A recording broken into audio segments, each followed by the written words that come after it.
300-pound dudes tackling you on a frozen field, the last thing you want to do is stay out there. Believe me, the Rams players were thinking about the jacuzzi at their team hotel, that they find it laughable, but more laughable if they totally disregard the trade whatsoever. This guy has transformed the balance of power in the Eastern Conference. And you could argue the entire defense is going to be absolutely ferocious next year. But if your number one priority is to win a Super Bowl, then J.J. Watt is making a grave mistake. I have to ride this Chad Henne experiment for an entire game. I might need a whole bottle of Hennessy just to get through that. Guy who's won 8 division titles, who's made 5 AFC championship appearances, who's reached the Super Bowl 3 times and has won 2 Super Bowls for this organization. Aaron Rodgers has only won 1 Super Bowl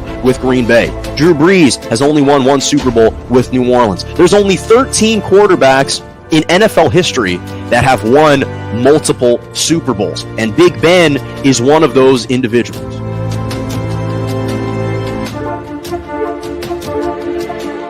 Good morning and Happy New Year to everyone on this beautiful Monday morning. I'm Jonah Malkin, and welcome Morning Joe right here on J&J Media Network, Facebook Live, and Twitter, not to mention YouTube, Mondays and Wednesday mornings, 11 a.m. to 12 p.m. Eastern Standard Time, 10 to 11 Central, and 8 to 9 a.m. Pacific. Glad you could join me. A lot to get into, a lot of interesting outcomes in the NFL. Again, we're starting to approach the final week of the regular season, and the playoffs are just around the corner. It's crazy how wide open all these conferences are, especially the AFC, which I'll touch on. The NFC is a little bit more clear, but the AFC is still wide open like a Western film. But we have to start with a football related, but an outcome that didn't involve actually a game necessarily, Antonio Brown. And Antonio Brown is officially done with the Tampa Bay Buccaneers. The Bucs officially released him yesterday. He was cut by the team, although I don't know if they officially cut him or he just decided that he was done playing. But Bruce Arians, the head coach, came out yesterday and said that Antonio Brown is no longer a Buccaneer after the incident versus the Jets. He was frustrated on the sideline for apparently Coach Bruce Arians was trying to insert him back into the game. He was battling a foot injury. He didn't want to go in, and out of frustration, he took off his shoulder pads, his equipment. He threw it on the ground. He took off his jersey, took off his undershirt, threw the gloves into the stands, and jogged out to the tunnel onto the field shirtless, doing some jumping jacks, a peace sign on the way out. And those were the final seconds of Antonio Brown's Buccaneers time in a Buccaneers jersey. So now at that point, he had a couple receptions. Obviously, the incentive was for him to get $300,000 if he, I think, collected another 5 catches for about 80 yards. So they're trying to force feed him the ball. That's what they did the first game since he had returned to the team. And they were starting to do the same thing against the Jets. And they were down by 2 touchdowns at the time. But here's the bigger thing. For me, it's one thing to feel entitled and to feel a sense of entitlement. It's another thing to act in a perverse manner because you don't expect there to be any consequences or any ramifications. And those two ideas are 2 very different things, because this is a guy who's always been very mercurial, and that's something that has started to come to the forefront a little bit more. One minute you see him smiling, he seems happy, he's coming onto the barbershop to discuss different issues and spats that he's had. The next minute he has a temper tantrum on the sideline. That's who Antonio Brown is. That's who he's always been, but it hasn't been documented as much until the last couple of years because things have been captured on film, on video.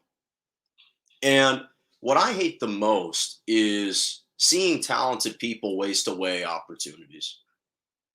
Because to play in the NFL, you have to be one of the top 0.01% of people and athletes in the world.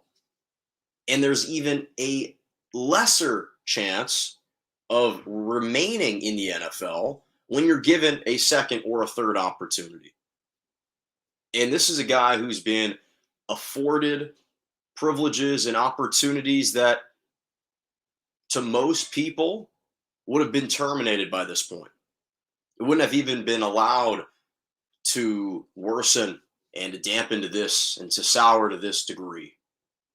And he's quite frankly abused the privileges that he's been afforded because no one else could get away with it. I don't think I've seen anyone else in the NFL and in the history of the league that has been able to overcome so many transgressions and to transgress so much off the field and still be afforded time and time again an opportunity to play it. And really, when you look at his entire career, he's been a dumpster fire everywhere he's been, but his talents have overshadowed that.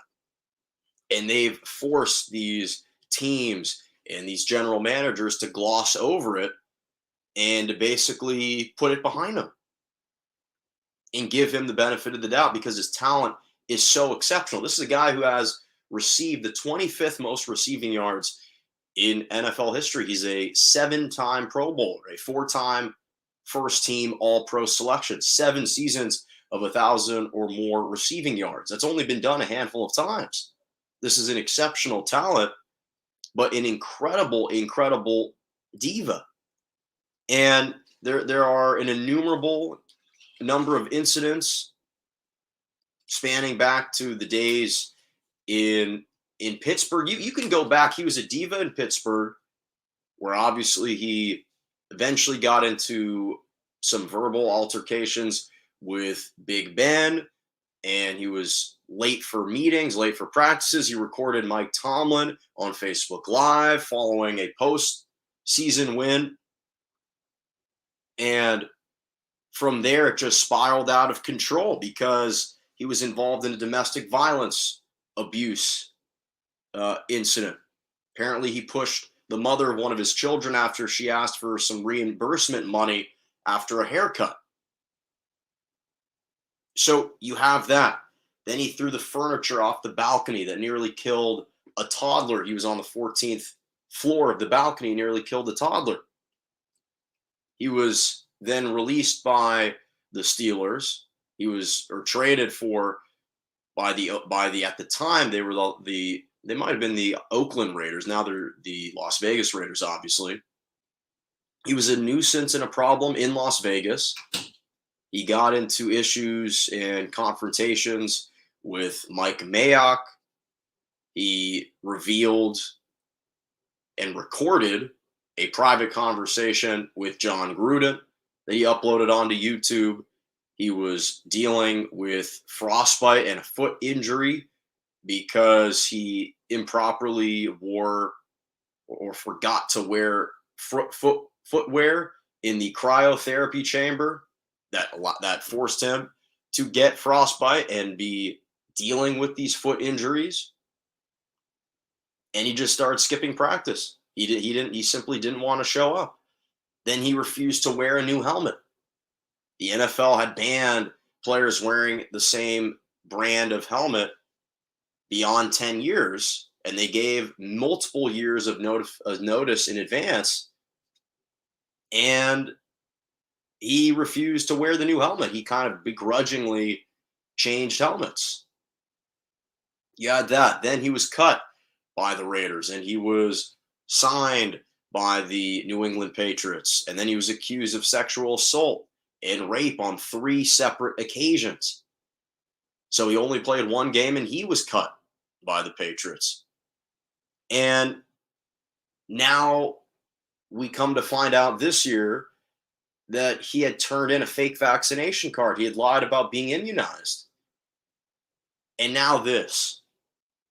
And just all these repeated offenses that, again, for anyone else in any said profession, they would have been terminated years ago. They wouldn't have been given second, third, fourth, fifth chances, 5 chances to rectify a situation and to rectify past wrongdoings. You just don't see that happen. Not to mention, he avoided paying the celebrity chef and trainers for different services because he was upset about the price. But the reality is, Bruce Arians never wanted Antonio Brown. That's the thing. He reluctantly accepted and brought him on because he knew Tom Brady wanted him. And Tom Brady cares about one thing, and that's winning. And the reality is, Antonio Brown was helping them win games. He came up huge in the Super Bowl for them last year. So they brought him on. They were willing to bring him on even after all of these incidents.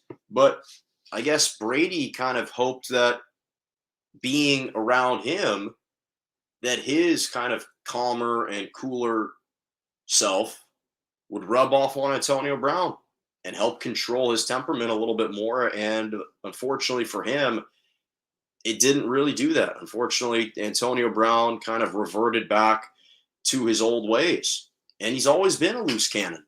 Again, we've chronicled the repeated offenses time and time again.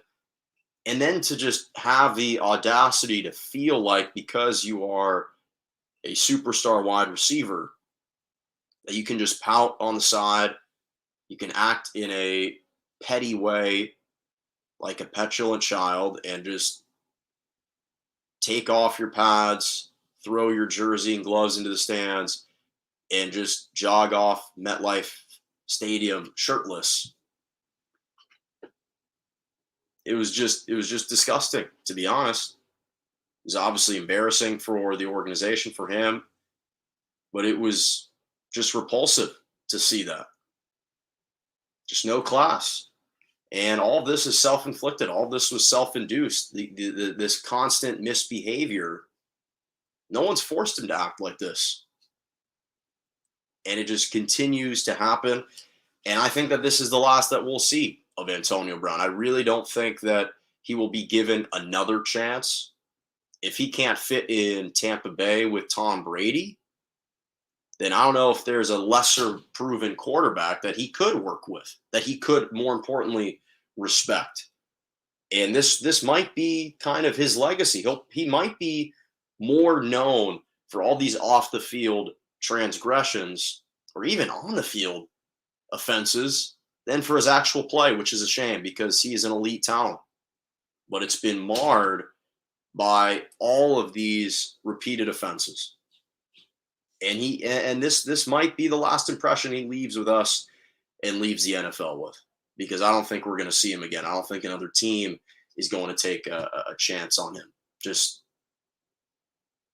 unfortunately, he has reflected this ignominy that you rarely see in the NFL.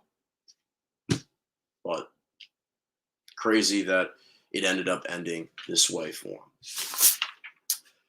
On a more positive note, though, I want to transition to the LA Rams and their win over the Baltimore Ravens, especially the play of Odell Beckham Jr., who I'll touch on in just a moment. So the Rams right now are currently the second seed in the NFC. Now, they're behind the Green Bay Packers, who clinched the top seed in the NFC with their win over the Vikings, but the Rams still are playing for a top 2 seed in the conference. They're in the driver's seat for that right now, especially with Dallas losing to the Cardinals yesterday. And for the Ravens, this was essentially their season. Now, mathematically, they're not eliminated. They weren't going to be eliminated had they lost this game, which they did. But it's not surprising to me that the outcome was this close. You look at play like a Raven, their slogan, their mantra. This is a very prideful organization. This is a prideful team playing in their home finale with a chance to reach the postseason. You knew this was going to be a tight contest, even with Tyler Huntley. We saw the fight that they exhibited against the Green Bay Packers. So it's not a surprise to me that the margin was this thin. Now, obviously, Matthew Stafford, I'll touch on his play in just a moment and the concerns that lie there. But for the Rams, again, this was the second consecutive road game that they had to play in a tough environment against a gritty opponent that was fighting for their postseason lives. But when you look at the Rams and you look at the trades that they've made, they really reflect kind of plant seeds, because you plant seeds in the soil and it takes time for those seeds to eventually sprout and to blossom into a flower. And it takes time to reap the benefits and to actually bear the fruits of that labor. It takes time. It doesn't happen in a week, doesn't happen in 2 weeks, doesn't happen in a month. It takes a couple months to actually see a flower sprout out of the soil, right? And that's kind of what we're starting to see with the Rams. Because the reality is, this was the second straight week where they had to overcome a poor offensive performance from Matthew Stafford. Again, on a road, on a gutsy, to collect a gutsy road win. Matthew Stafford hasn't played well the last 2 road games. And there's been a stark difference in his play at home than on the road. He doesn't take care of the football as much on the road. 18 touchdowns at home, 18 touchdowns on the road, 4 picks at home, 9 on the road. And over his last 3 games, he's thrown 6 interceptions, 3 versus the Vikings, and 2 yesterday against the Ravens. And yet, despite that, the Rams still managed to overcome it. Why? Well, yesterday, the biggest reason they did it is because of the trades and the acquisitions that they made midseason. Their trades for Odell Beckham Jr. and Von Miller were the reasons why they ended up pulling out that win yesterday. Because Odell Beckham Jr. probably had the 2 biggest catches of arguably his career at this point. These were the 2 most meaningful catches that he's had, not only in a Rams uniform, but likely in his NFL career, because the only other game of this magnitude or a game that exceeded this magnitude was against the Packers in the postseason with the Giants, and that was the infamous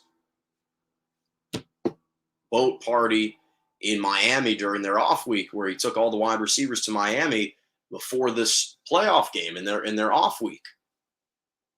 And obviously he dropped 3 passes in that game, including a touchdown pass. So this was the closest in terms of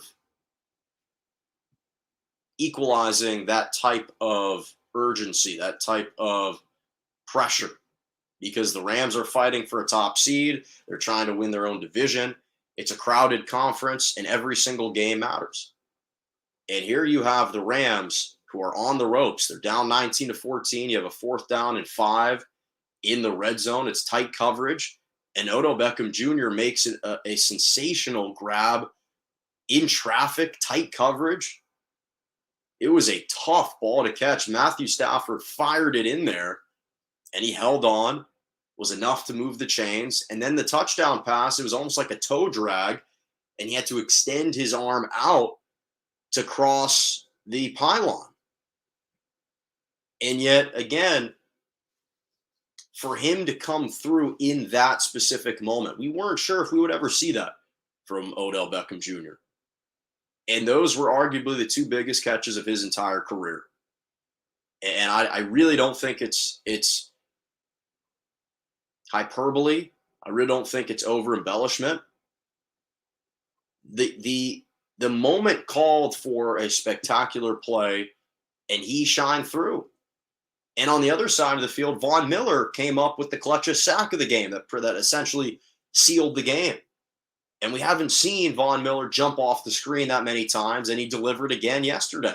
And so those 2 players came up with arguably the 3 biggest plays of the game for the Rams. And it couldn't have come at a better time. Again, they absolutely had to have it. There was still plenty of time for the Ravens with Justin Tucker's range. All the Ravens probably needed to do, honestly, was get past midfield to give themselves a chance. That was about 20 yards away with 1 timeout and 30 seconds left. And Von Miller ices the game with the sack. And I think the bigger thing is, when it comes to the Rams and when it comes to Sean McVay, it's so important. Personnel, it's one thing to have personnel. It's another thing to understand how to utilize that personnel. And I don't want to say that this is necessarily a referendum on Baker Mayfield and the Browns for clearly not understanding how to utilize Odell Beckham Jr., but the way that you're seeing the Rams utilize him now, and he has scored a touchdown in 5 of his last 6 games, and the chemistry that he's building with Matthew Stafford, you're starting to see this connection. You're starting to see this greater familiarity. And Odell Beckham Jr. is feeling a lot more comfortable in the Rams system. He's playing a lot more confidently. They're trusting him more. They're targeting him in specific spots, specific moments. They're not trying to overfeed him the football. And he is starting to be a really valuable weapon for them. And Von Miller, listen, who knows how he'll play in the postseason, but so far he's come up with a couple big plays defensively in the regular season since they've signed him. So for me, the biggest concern is with Matthew Stafford's play. But then again, I think back to the fact that they still managed to go on the road and overcome those poor performances, and really with no to very little of a run game. Sony Michel didn't go crazy. He had like 74 rushing yards. The Rams only rushed for 75 yards yesterday. So they really had to rely on their defense. And their defense stepped up in a big way and ultimately got the job done. And Matthew Stafford needed to play well on the final drive. And that's when he did. And that's when he targeted the other trade acquisition, Odell Beckham Jr., and it culminated in a Von Miller sack. It was only fitting that it ended out that way. But again, it's just about finding ways to win, especially when you don't have it on the road. And for the second straight week, the Rams managed to battle and not play perfectly, but still emerge victorious. And that's something that is extremely noteworthy. Extremely noteworthy. So I want to transition to one of the most entertaining football games, not only of the day, but really of the entire NFL season so far. The Bengals and the Chiefs yesterday, a lot was riding on this game. There was a lot at stake.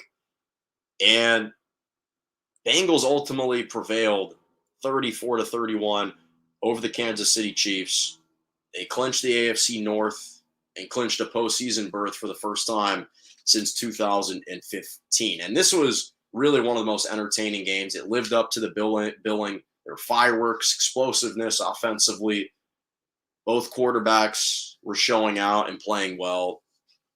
And for me, this was a statement win for the Cincinnati Bengals. This would have been a statement win or just a statement game for them, even had they come up a little bit short. But the fact that they actually won, it was the first time all year where the Cincinnati Bengals actually legitimized their standing in the AFC and actually backed up a quality win with another quality win against an AFC opponent.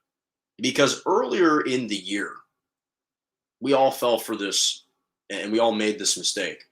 We kept prematurely buying into the Cincinnati Bengals. We kept putting them on this pedestal only for them to crater back to earth the following week and to let us down.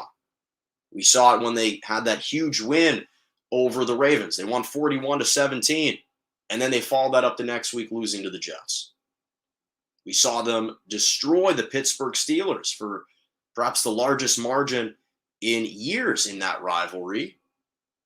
And then they get blown out by the Chargers. It's one thing to lose to the Chargers. It's another thing to lose by 20 at home. So that's what we saw.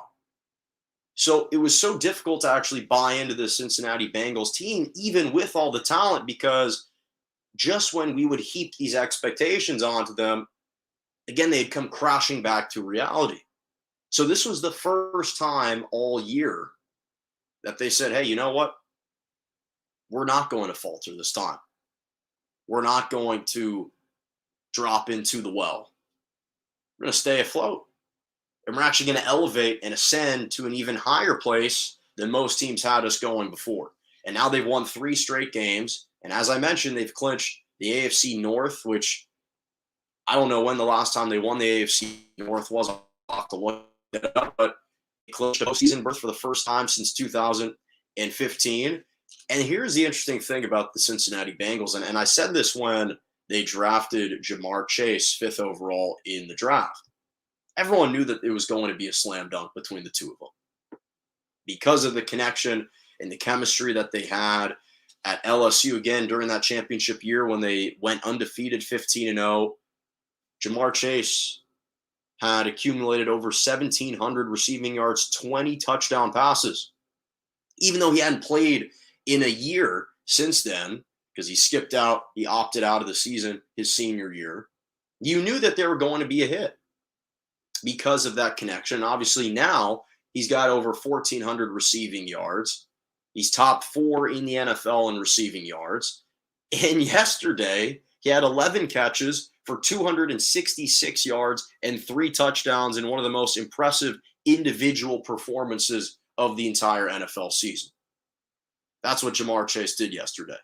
The question, though, was never about those two individuals' chemistry and whether they would work. No one had questions about that. The question was, could that be enough?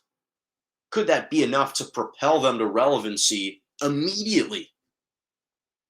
And those two guys, and listen, I don't want to forget about the playmakers that they have. Reeder, Hubbard, they traded for Eli, or they signed Eli Apple in the offseason, a very good acquisition. They've got Azuma, the tight end. They've got some nice pieces. T. Higgins, there's no question. Tyler Boyd. They've got some really nice pieces here. But those two guys individually have infused a new belief that this team can compete with anyone. And they're already one of the most dynamic 1-2 duos in the entire league. Quarterback, wide receiver duos, they're one of the best already. And again, they've continued to have this wavelength into the NFL, 13 receiving touchdowns for Ja'Marr Chase. And then there's Joe Burrow and the Joe Burrow factor. And I love the moxie that Joe Burrow plays with. He plays with a certain swagger and a certain confidence that isn't and hasn't been replicated by many since his senior year with LSU, since that championship year. Joe Burrow's just been on a tear. He's turned a new leaf. He's kind of done a complete about face since when he was a recruit at Ohio State, and just plays with this kind of humble arrogance and bravado that permeates the entire locker room. Again, he has instilled all this new confidence in this team that, hey, when we step onto the turf or onto the field with this guy, we're going to be in every single game. We're going to be in every single ball game. And that's hard to infuse that kind of that kind of belief. It's hard to imbue that type of kind of camaraderie with one guy. And obviously Ja'Marr Chase has buffered that feeling as well. But the last 2 games, this guy has thrown 971 passing yards, 8 touchdowns, 0 interceptions over his last 2 games. And he wants to be a showman. You see him with the cigar, the victory cigars, and the dancing in the locker room. That's who Joe Burrow is. He's never shied away from it.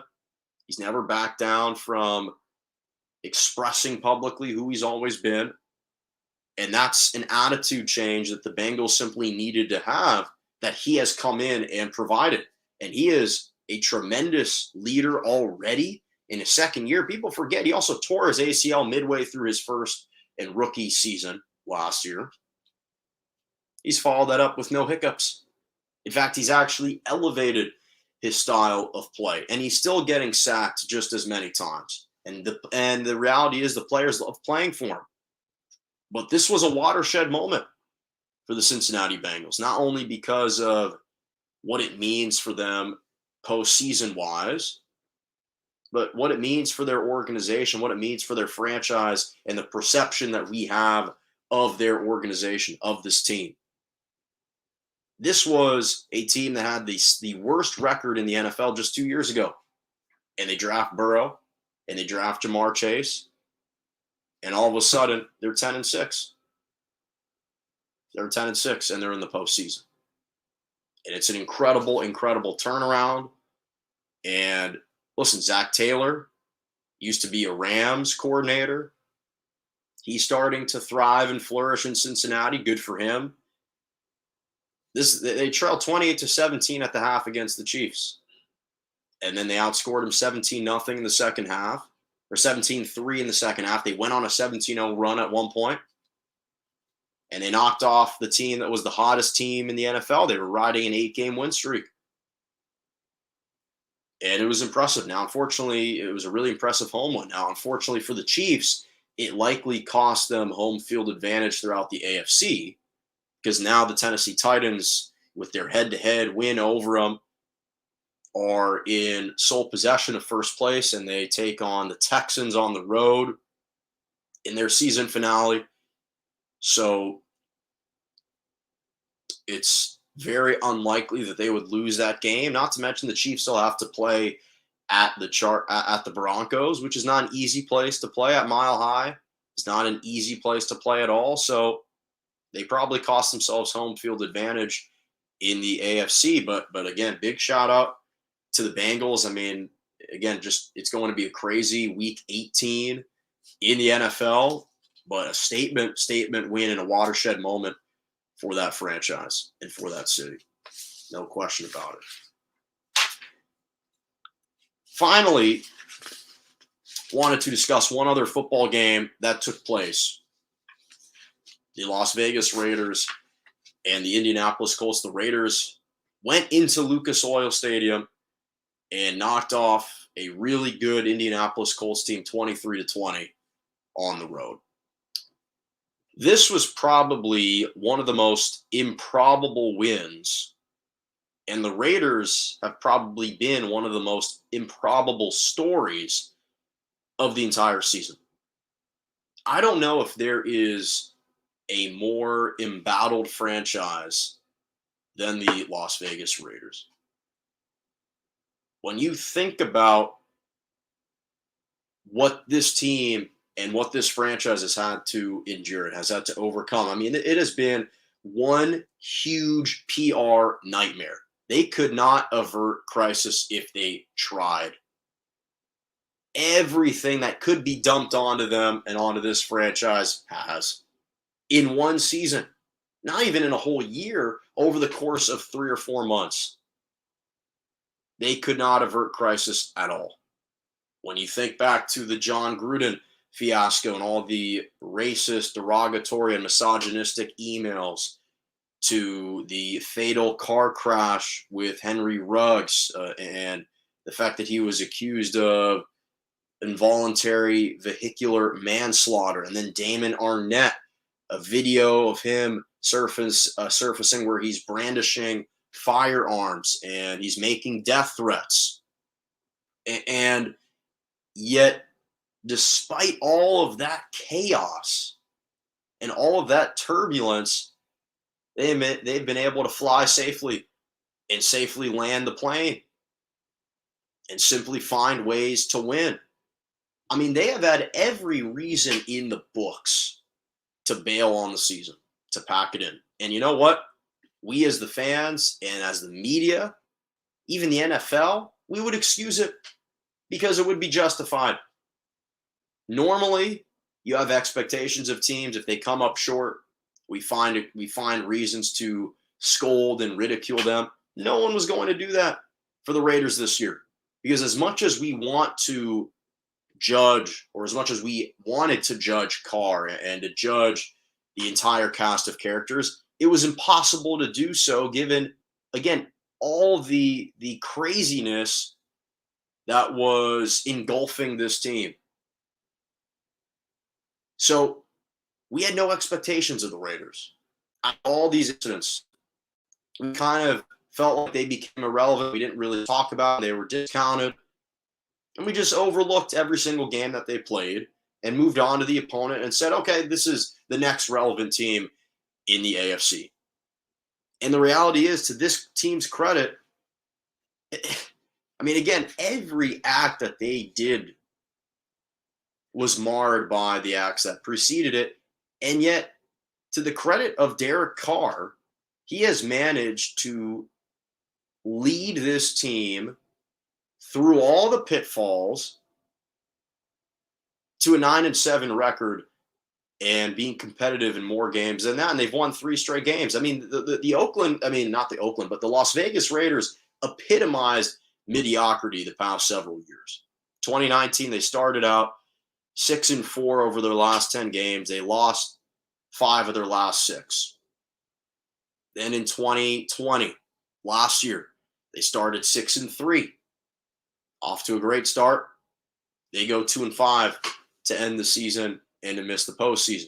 And even this year, they were following a similar trajectory. They won their first 3 games. They were 3-0, and they went 5-3. Good start. Then they lost 5 of their next 6 games, and now they've won 3 straight. And they have simply found ways to just overcome and find ways to win in manners that just seem impossible.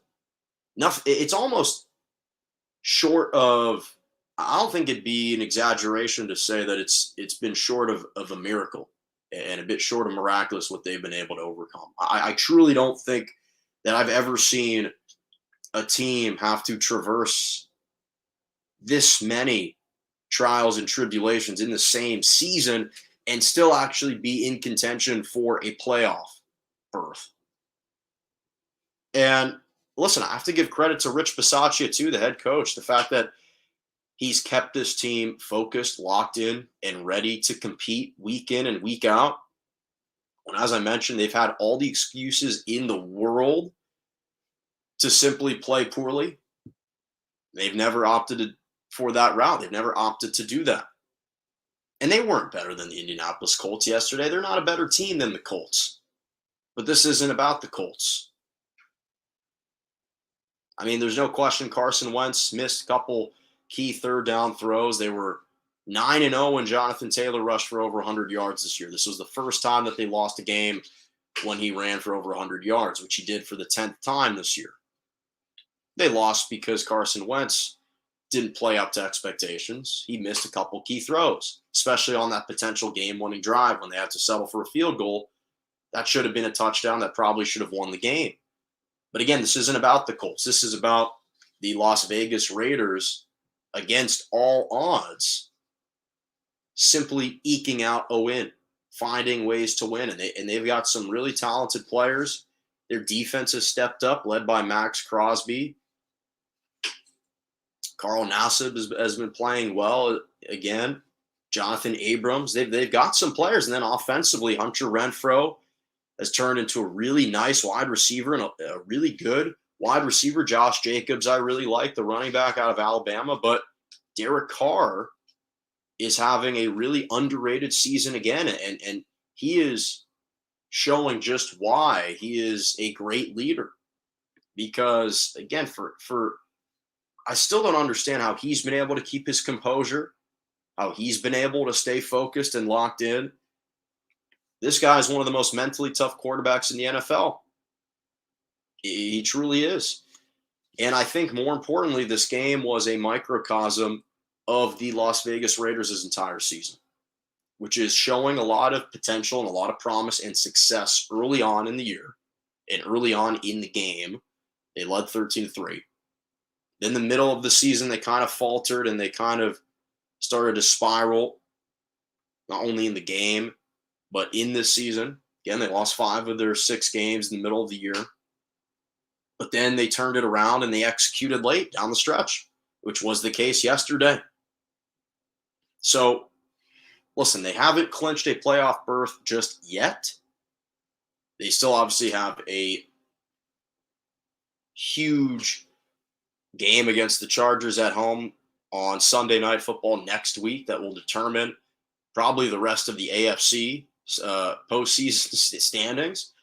I'm not sure if both of those teams can still make it. It probably depends on the outcomes of some other games. But regardless of what happens next week, It's extremely commendable what the Raiders have done, and really nothing short of spectacular and miraculous, because no one could have seen this coming, and especially given the hand that they'd been dealt, to still win in Vegas, where the odds are never in your favor and the house normally wins. The Raiders have been winning. The Raiders have been winning.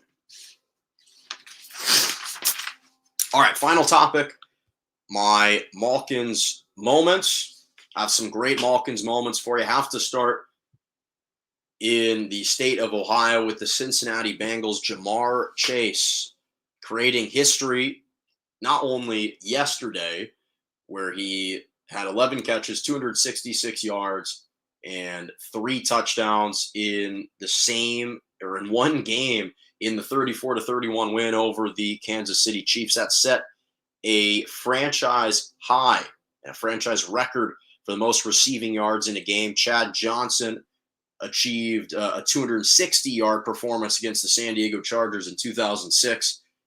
Chase just surpassed that. And not to mention, with that total, he now has 1,429 receiving yards, which just passed Justin Jefferson's 2020 rookie year for the most receiving yards by a rookie in NFL history, Ja'Marr Chase. And obviously, the Bengals are on this incredible run. They beat the Chiefs yesterday, 34-31. They clinched the AFC North. They clinched a postseason berth for the first time since 2015. And it was an incredible performance. And he's having one of the most incredible rookie seasons. He, I'm sure, locked up the Offensive Rookie of the Year award. He's top 4 in the NFL for most receiving yards on the season. And I know the segment isn't about Joe Burrow at the moment, but I have to give him a shout out because he was 30 of 39 for 446 yards, 4 touchdowns, and he set a team record now for the most passing yards in Bengals franchise history in a season. 4,631 passing yards and touchdowns, 36 touchdowns in a single season, which were both previously set by Andy Dalton in 2013. So big shout out to Ja'Marr Chase and the Cincinnati Bengals. The Indianapolis Colts running back Jonathan Taylor set a franchise high for the most rushing yards in a single season. He's got 1,710 rushing yards right now with still one more game to go. He leads the NFL for the most rushing yards. He's having a tremendous, tremendous year. And the Colts are still in a good position to potentially make the playoffs. I sure hope that they can. And if they do, it will be entirely because of the play of Jonathan Taylor. He has just been tremendous. He's been a workhorse again. For the 10th time this season, he rushed for over 100 yards. And they're 9-1 when he's rushed for over 100 yards. And he is just crushing the NFL, shattering records time and time again. Transitioning to basketball in the NBA, the Oklahoma City Thunder's rookie Josh Giddey, the 6'8" forward out of Australia, who was the 6th pick in the draft last year, just became the youngest NBA player ever to record a triple-double. He surpassed that mark set by LaMelo Ball last year. So Josh Giddey, in the loss to the Dallas Mavericks 95-86 yesterday, recorded a 17-point, 13-rebound, 14-assist triple-double versus the Dallas Mavericks. He did it when he was 19 years old and 84 days old. LaMelo Ball was 19 years and 140 days old. So about 56 days before LaMelo Ball was able to achieve that feat. He also he led all players on both teams outright in points, rebounds, and assists. He became the youngest player in NBA history to do that. Now, I know that OKC doesn't get much credit. They don't get much coverage. And when they do, it's typically directed in the way of Shai Gilgeous-Alexander, which is justifiable. But Josh Giddey is having a really good rookie year. And he's missed some games due to injuries. But they've had some bright spots. They've had some bright moments. And he's been a big catalyst behind that. So big shout out to the OKC Thunder's rookie Josh Giddey. Moving back to football, the Green Bay Packers made history. They became, according to ESPN Stats and Information, they became the first team in the history of the NFL to record 3 straight 13-win seasons consecutively. We've never seen it done before. They just did it again. They clinched the top seed in the NFC with a 37-10 thrashing of the Minnesota Vikings. In fact, Matt LaFleur just passed George Seifert for the most wins in 3 straight seasons. He now has 39 wins in 3 straight seasons. Seifert had 38. Actually, John Harbaugh with the 49ers had 36. So big shout out to Matt LaFleur, who's done a nice job. Again, this is the 3rd consecutive year where the Packers have received a first-round bye. They've received a first-round bye in each of Matt LaFleur's first 3 seasons in the NFL. And sticking with the Packers, Davante Adams broke his own Green Bay Packers team record for the most receptions in a single season. He set the record last year in 2020 with 115. He already has 116 this year, and he's got one more game to play. So we've spoken at length about the connection and the wavelength between him and Aaron Rodgers, and he's just been sensational. He's pretty much uncoverable. There's just no way to front him. There's no way to check him. He is slippery. He just gets open. He's got incredible hands, and he's on a tear as of the last several years, Davante Adams. Final 2, Justin Herbert passed Phillip Rivers for the most passing touchdowns in a single season in Chargers franchise history. He now has thrown 35 passing touchdowns as Justin Herbert this year. Again, breaking Phillip Rivers to set a new Chargers record. They destroyed the Broncos, and huge game against the Raiders next week. But Justin Herbert is having a phenomenal start to his career. And again, culminated with this record performance. And finally, it's interesting because we were just talking about John Gruden, not John Gruden, but John Madden, and some of the incredible, famous games that he's been a part of. And it looks like we had a rendition of the Immaculate Reception yesterday between the Packers and the Vikings. I wasn't expecting to talk about this, but there was a pass thrown by the Vikings intended for Tyler Conklin.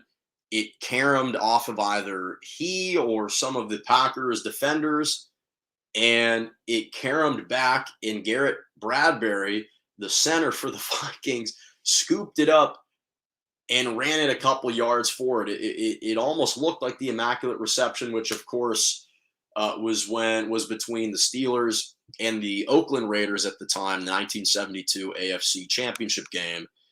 And that was when Terry Bradshaw, Steelers down 7-6, 4th and 10 with about 20 seconds to go, throws a pass. It's deflected, falls into the hands of Franco Harris, and he takes it into the end zone to win and to punch their ticket into the Super Bowl. Obviously, Garrett Bradbury didn't run it into the end zone, but it did carom off of like 3 guys and popped up, and he was able to make the catch and keep that type of focus. And it looked like the second coming of the Immaculate Reception. Incredible, incredible play. That's all the time that I got for today. Thank you so much for joining me right here on Morning Joe every single Monday and Wednesday morning, 11 a.m. to 12 p.m. Eastern Standard Time, 10 to 11 Central, and 8 to 9 a.m. Pacific Mondays and Wednesday mornings. Make sure to subscribe to my YouTube page, Morning Joe with Jonah Malkin. Follow me on Twitter, Jonah Malkin, or at morning_Joe_. Instagram, JMalk97, and TikTok, Jonah Malkin.